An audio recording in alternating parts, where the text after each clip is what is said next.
अस्सलाम वालेकुम स्टूडेंट्स, कैसे हैं आप। उम्मीद करती हूँ आप सब खैरियत से होंगे।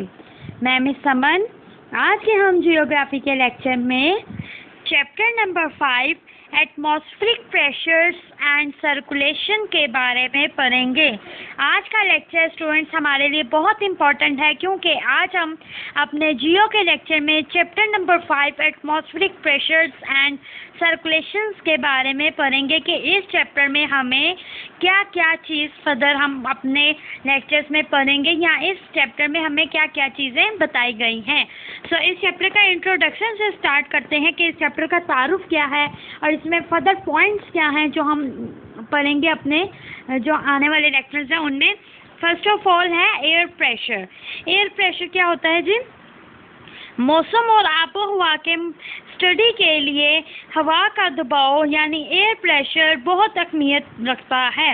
यानी मौसम और आबोहवा की स्टडी के लिए हवा का दबाव एयर प्रेशर यानी कि बहुत ज़्यादा इम्पोर्टेंट होता है। हर मादे की तरह हवा भी वज़न रखती है। हवा के इस वज़न को एयर प्रेशर कहते हैं। हवा का दबाव यानी एयर प्रेशर मेजर करने के लिए एक टूल इस्तेमाल किया जाता है, एक आला इस्तेमाल किया जाता है जिसका नाम बैरोमीटर है। क्या नाम है? बैरोमीटर है। जिस तरह बुलंदी सतह समुंदर से नापी जाती है, इसी तरह हवा का दबाव भी सतह समुंदर से नापा जाता है। सतह इर्तिफा के करीब समुंदर की सतह पर हवा का औसत मियारी दबाव 1013 मिलीबार होता है। मिलीबार हवा के दबाव को मापने की इकाई है। इसके अलावा सेंटीमीटर और इंच भी इसकी इकाइयाँ हैं। सतह ज़मीन पर हवा का दबाव कहीं कम और कहीं ज़्यादा होता है। यानी कि हवा का वज़न मालूम करने के लिए, हवा का दबाव मालूम करने के लिए, इसको मेजर करने के लिए हमें एक जो है बैरोमीटर की ज़रूरत होती है। जैसा कि आपको स्क्रीन पे नज़र आ रहा है, इसके जो है बैरोमीटर के ज़रिए हम एयर प्रेशर को जो है मेजर ईजीली कर सकते हैं। नेक्स्ट पॉइंट है हमारे पास आइसोबार्स। आइसोबार्स क्या होते हैं जी? नक्शों पर एयर प्रेशर जाहिर करने के लिए खतूत खींचे जाते हैं। इन नक्शों में बराबर हवा के प्रेशर वाले मकामात को जो है खतूत के ज़रिए मिलाया जाता है। ऐसे खतूत को हम आइसोबार्स कहते हैं।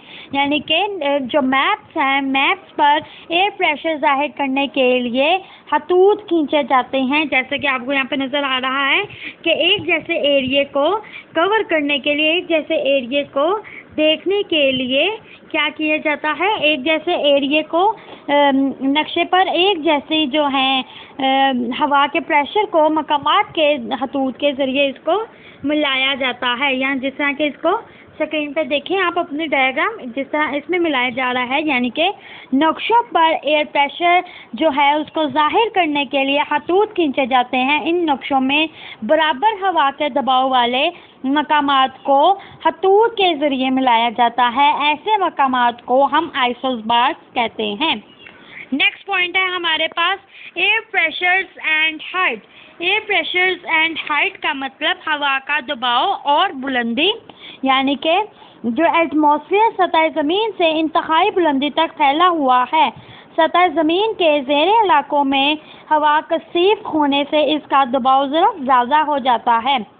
ये दबाव बुलंदी की जानिब कम होता चला जाता है। यही वजह है कि सतह समुंदर पर हवा का दबाव ज़्यादा और पहाड़ों पर कम होता है।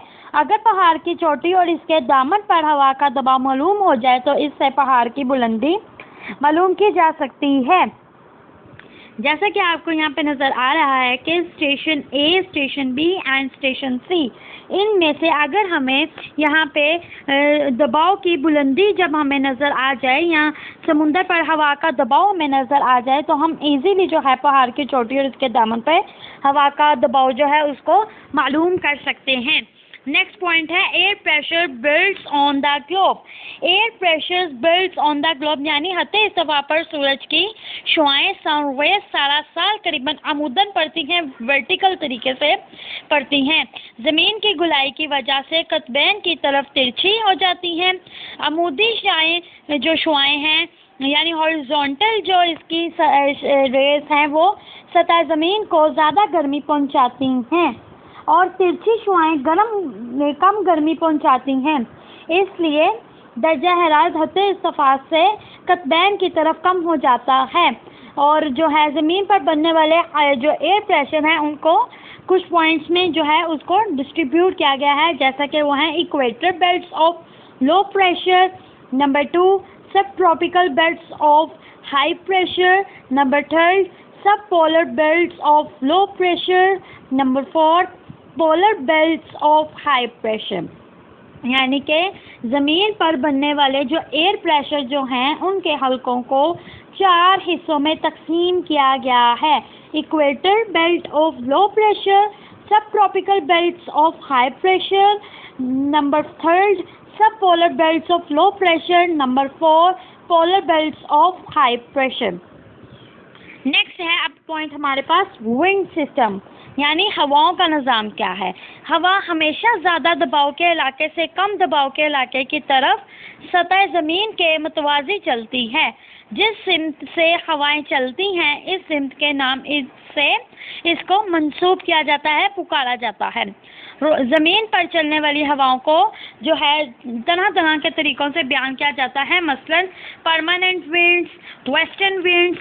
यानी परमानेंट विंड्स में हमारे पास आएगा वेस्टर्न विंड्स और ईस्टर्न विंड्स यानी मशरक़ी हवाएं, मगरबी हवाएं, और पोलर विंड्स यानी कि कुतबी हवाएं। और सेकंड पॉइंट है अब हमारे पास जैसा कि सेकंड पॉइंट है हमारे पास सीजनल विंड्स यानी कि मौसमी हवाएं। मौसमी हवाएं में हम मौसमों के यानी कि जिस तरह हमारे मौसम हैं सर्दी, गर्मी, मून, बहार, इस तरह सारे जो मौसम हैं उनके बारे में हम लोग पढ़ेंगे।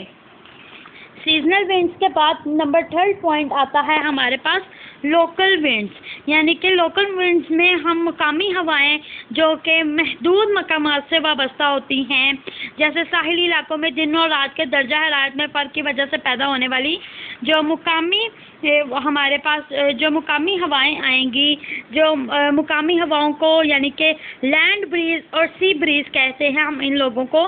तो हम इसमें विंड सिस्टम में हम कितने विंड्स के बारे में पढ़ेंगे, परमानेंट विंड्स जिसको फर्दर 3 टाइप्स में बयान किया गया है, seasonal winds and local winds. Next point है हमारे पास साइक्लोन। साइक्लोन कहते हैं गिरदबाद को, यानी हवा में कम दबाव के बाइस पैदा होने वाले बंबूर गिरदबार कहलाते हैं, यानी साइक्लोन कहलाते हैं। जब ज़्यादा दर्जा हरारत की वजह से हवा गर्म होकर ऊपर उठती है तो वहाँ हवा का कम दबाव पैदा हो जाता है। चनाचा हवाएं ज़्यादा दबाव वाले इलाकों से कम दबाव वाले इलाकों की तरफ चलती हैं, जिससे जो हैं साइक्लोन बनते हैं। तो स्टूडेंट्स ये था आज का हमारा लेक्चर। आपने इसको अच्छे से रिव्यू करना है और इसका क्विज भी आपको लाजमी हल करना होगा। अगर आपको इसमें से किसी चीज़ की कोई समझ ना आई हो या कोई ऐसा सवाल जो आप पूछना चाहते हो तो आप ज़रूर पूछ सकते हैं। इंशाल्लाह कल हम शॉर्ट क्वेश्चन नंबर 1 to 5 को डिस्कस करेंगे। नाउ अल्लाह हाफिज़, शुक्रिया।